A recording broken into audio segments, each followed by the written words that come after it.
कभी सोचा है कि अगर हम नुकसान यानी कि लॉस को देखने का अपना नजरिया ही बदल दें तो क्या होगा?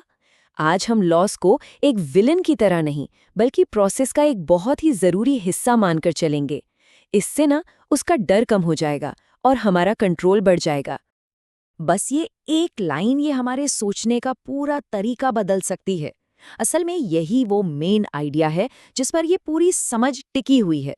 देखिए, बाजार कभी गलत नहीं होता, सिर्फ हमारी जो उम्मीद है, हमारा जो अनुमान है, वो गलत हो सकता है।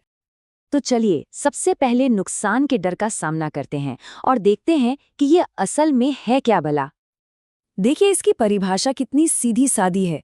सबसे जरूरी बात यह है कि हमारा एफर्ट, हमारी प्रोसेस, सब कुछ सही हो सकता है, लेकिन नतीजा फिर भी हमारे खिलाफ जा सकता है। और पता है क्या? ये बिल्कुल नॉर्मल है। इसको ना ऐसे समझिए, जैसे किसी एग्जाम में एक सवाल का जवाब गलत हो गया, तो क्या इसका मतलब ये हुआ कि वो स्टूडेंट खराब है? नहीं ना। ठीक उसी तरह एक ट्रेड में या किसी बिजनेस के फैसले में हुआ नुकसान किसी को बुरा ट्रेडर या बिजनेसमैन नहीं बनाता। चलिए अब सीधे उन सबसे बड़ी गलतफहमियों से निपटते हैं जो नुकसान से जुड़ी हुई हैं और उनकी जगह हकीकत को समझते हैं। स्क्रीन पर देखिए बाईं तरफ, एक बिगिनर या शुरुआती निवेशक हर नुकसान को अपनी नाकामी मान लेता है। उसका नज़रिया बहुत इमोशनल और पर्सनल है। और वहीं दाईं ओर एक प्रोफेशनल का नज़रिया लॉजिकल होता है। वो जानता है कि नुकसान एक ऐसे सिस्टम का हिस्सा है जो संभावनाओं पर चलता है, गारंटी पर नहीं।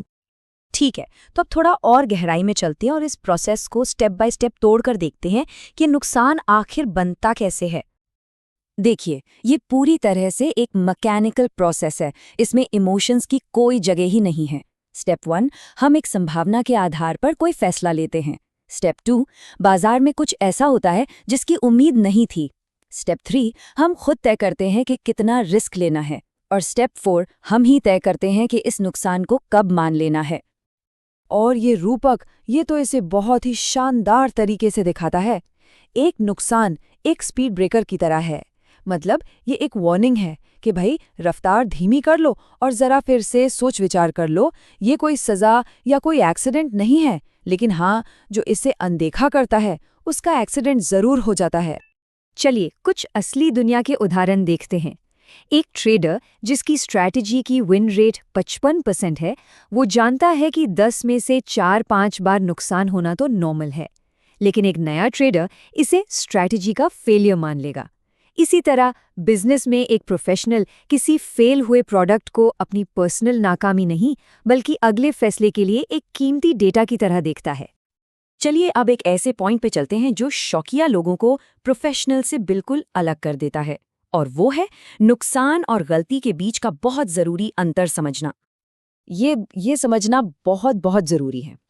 एक प्रोफेशनल अगर उसने अपने सारे नियम माने हैं और फिर भी नुकसान होता है तो वो उसे स्वीकार करता है, ये खेल का हिस्सा है। लेकिन वो उन गलतियों को ठीक करने के लिए जी जान लगा देता है जो नियमों को तोड़ने से होती हैं। बड़े नुकसान जो होते हैं ना, वो अक्सर चार्ट के बाहर की गलतियों से होते हैं, जैसे कि अपनी हैसियत से बड़ा रिस्क ले लेना, या बस थोड़ा और रुक जाता हूं वाली उम्मीद में बैठे रहना, या सिर्फ 2-3 नतीजों के आधार पर पूरी स्ट्रैटेजी को ही बेकार कह देना। याद रखिए, ये नुकसान नहीं है, ये बहुत महंगी गलतियां हैं। इस सवाल पर एक पल के लिए सोचिए, क्या वो डॉक्टर फेल हो गया है? बिल्कुल नहीं। ये सिर्फ संभावना और हकीकत का खेल है। हर प्रोफेशन में अनिश्चितता होती है और ट्रेडिंग और बिजनेस भी इससे अलग नहीं है। तो अब हम आते हैं सबसे महत्वपूर्ण बात पर, वो आखिरी बदलाव जो हमें अपनी मानसिकता में लाना है। और ये बदलाव बचने के बारे में नहीं है, ये किसी और ज्यादा ताकतवर चीज के बारे में है।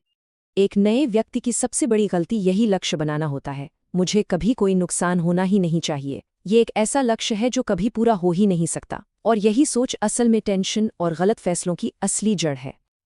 और ये है एक प्रोफेशनल की मानसिकता। उसका लक्ष्य नुकसान को खत्म करना नहीं बल्कि उसे मैनेज करना है। असली ताकत बचने से ध्यान हटाकर नियंत्रित करने पर लाने में है। ये करना ही करना है और ये किया भी जा सकता है। तो आइए इन मेन पॉइंट्स को हमेशा याद रखें। पहला, नुकसान होना नॉर्मल है, अब नॉर्मल नहीं। दूसरा, हर नतीजे में थोड़ी बहुत रैंडमनेस तो होती ही है। तीसरा, नुकसान का साइज हमेशा हमारे कंट्रोल में होता है। चौथा, नियम के साथ हुआ नुकसान ठीक है उसे स्वीकार करना चाहिए। और आखिर में इमोशंस में आकर लिया गया कोई भी फैसला सबसे महंगी गलती है। और अंत में इस एक विचार को हमेशा अपने साथ रखिए। जब हम नुकसान को सिर्फ एक घटना के रूप में देखते हैं, एक डेटा पॉइंट, एक स्पीड ब्रेकर, तो हम उससे सीखते हैं, उससे टूटते नहीं हैं।